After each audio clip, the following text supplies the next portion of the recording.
The city of Portland, Oregon has just voted 3-2 to rejoin the JTTF, the FBI-led Joint Terrorism Task Force.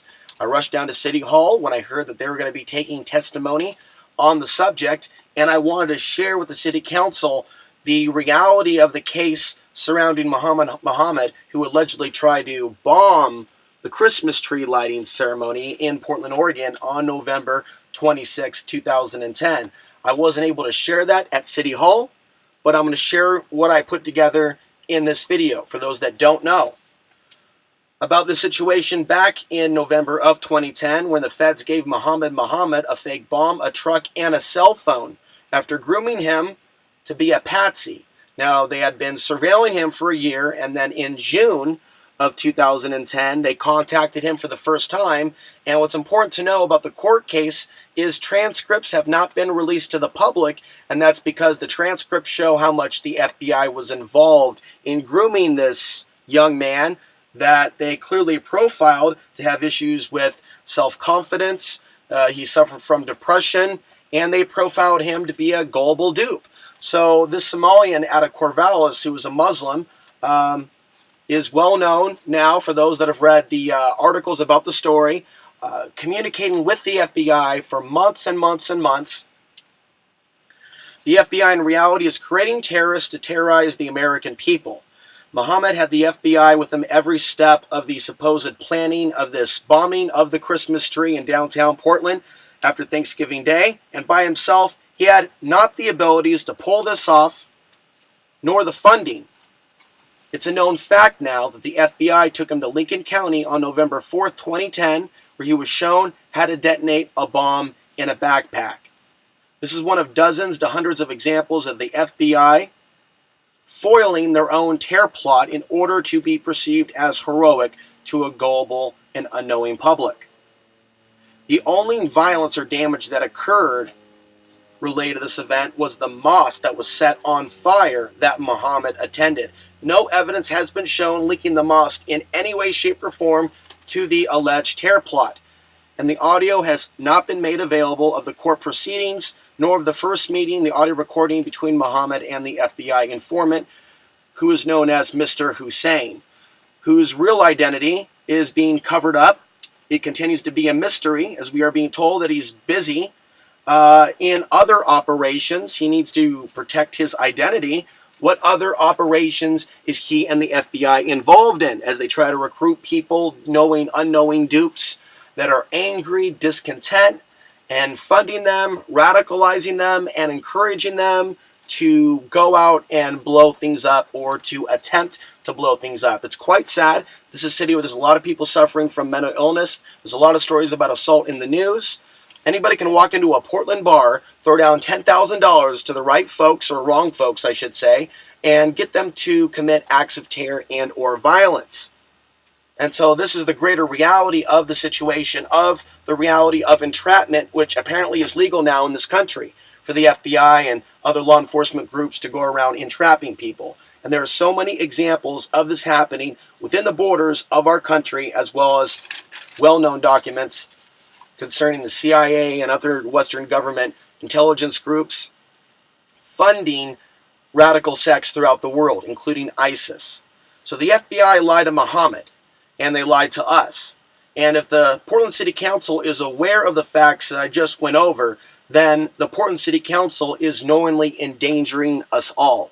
So let the truth prevail over the lies as our livability, our livable way of life, dies before our very eyes. And I was calm and collected throughout the whole 2 hours, and I filmed with this webcam. The problem is I don't have a flip cam, so I wasn't able to get really good footage. Hopefully in the future I'll be able to fix that problem. But I was able to get the audio from the mayor of Portland speaking in almost a sympathetic tone, and for the first few minutes he had me. I was thinking that he was voting against it. So their speech started with sympathy and concern, and then they reminded us that we're no longer in the Bush administration, as if things are different under Obama. And there were a few activists there that were silently protesting by doing the thumbs down. Joe Walsh, who's often down at Portland City Council, turned his back to the council while standing up. And again, there were a few other people that were just very enthusiastically and energetically voicing their opposition to Portland's decision with a thumb down sign. At the conclusion of this whole thing, a younger Muslim woman took Dan Salzman to task with his statement about feeling threatened being Jewish in the society.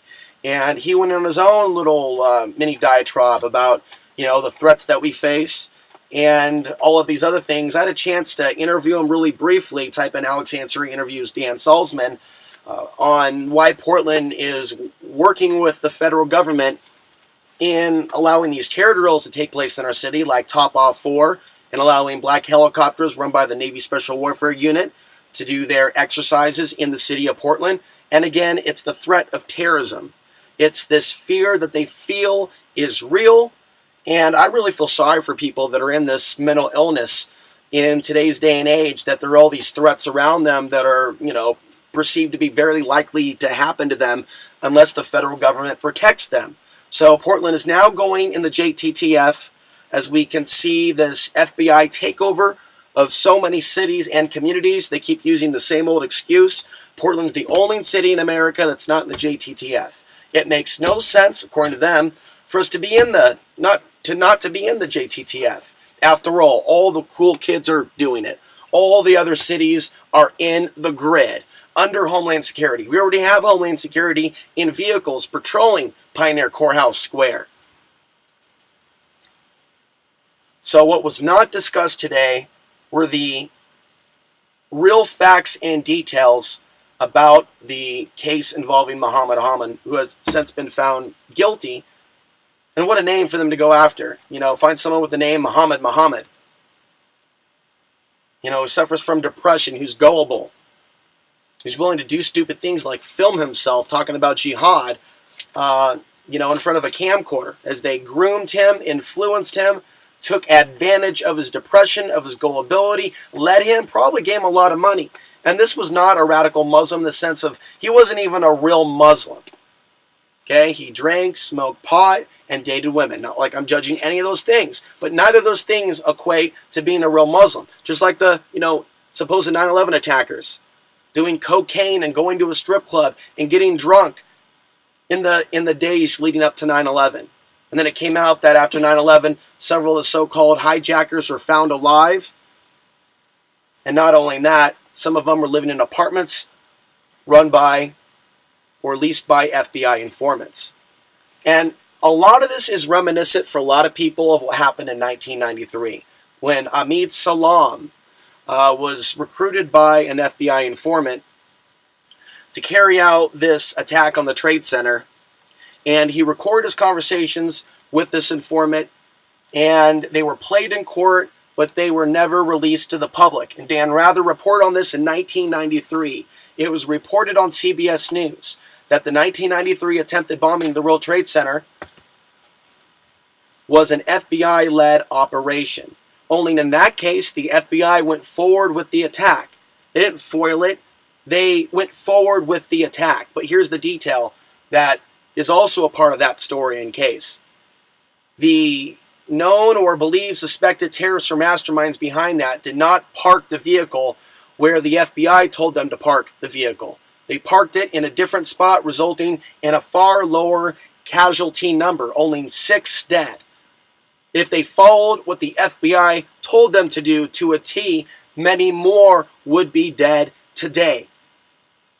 And so this is the situation. You have the FBI running around in so many examples, trying to recruit people into ISIS, communicating with people over the internet that have mental issues. And there's many gullible people with mental issues that can be led to violence. Look at the story about Mark Kessler getting fired as a police chief back east, and on a volunteer basis being an FBI informant, as he told Alan Combs on the Alan Combs radio show. To go out on YouTube and fire a gun out in the forest to attract those people on the internet and then flag them. Then there's a case of Hal Turner, the white supremacist talk show host that was an FBI informant. Only reason he got popped is when he put out the addresses of a variety of federal judges. He apparently thought the FBI was going to protect him all the way. And apparently he bit the hand that was feeding him. We also saw Hal Turner get a lot of attention on CNN, as we've seen them give other Nazis and white supremacists full-on interviews. This is really disturbing stuff. So we have the federal government on every conceivable level at protests, in racial supremacist movements. I'm sure the new Black Panther Party is included. After all, they said they were going to stomp on Whitey back at the 2012 RNC. All that did was provide the pretext for a massive rollout of the police state, as police officers from all over Florida took jobs that weekend to man, or that week, the RNC. All from Fox News playing this clip over and over and over of supposedly the new Black Panther Party claiming that they're going to stomp on Whitey's neck. And I saw no radicalized supremacist groups whatsoever. The only really radical group that I even saw at the RNC was the Westboro Baptist Church, of which I megaphoned. You know, it's like, where's thou shalt not kill on your signs?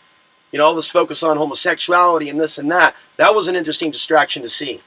And perhaps they're a group that's being led and funded by mysterious sources. So what I'm getting at is Portland is fully in the grid now. Portland is in the JTTF. And despite the fact that the ACLU put out a bulletin saying that, you know, you can come and testify today, they changed their minds and we weren't allowed to share our information. But I'm going to share it here on YouTube. And in the next video, you're going to see about 12 minutes or so of Charlie Hales discussing his view on the topic and why we're going back into the JTTF. This guy is clearly a front man for what I call the Portland Mafia, or the real financial and powerful government interests and other special interests that run this city, that run the Portland City Council. So in the next video, you're going to see what he had to say, and if you want to see the whole thing, later I can leave a link to that too, because that was recorded by the local cable access department that covers city council meetings. So the full event, the full city council session is available. And as I said at the very end, I didn't scream and shout per se, but I did make a loud announcement that this whole situation with Muhammad was completely set up by the FBI. And it was at that point that one activist that was in attendance started screaming at me, calling me a conspiracy kook, and basically yelling on the top of his lungs. So it wasn't a very pretty conclusion to the whole thing. And as soon as I started to say something, there was just a scattering of all the city council members, and the whole thing came to a close. So that's the news from me.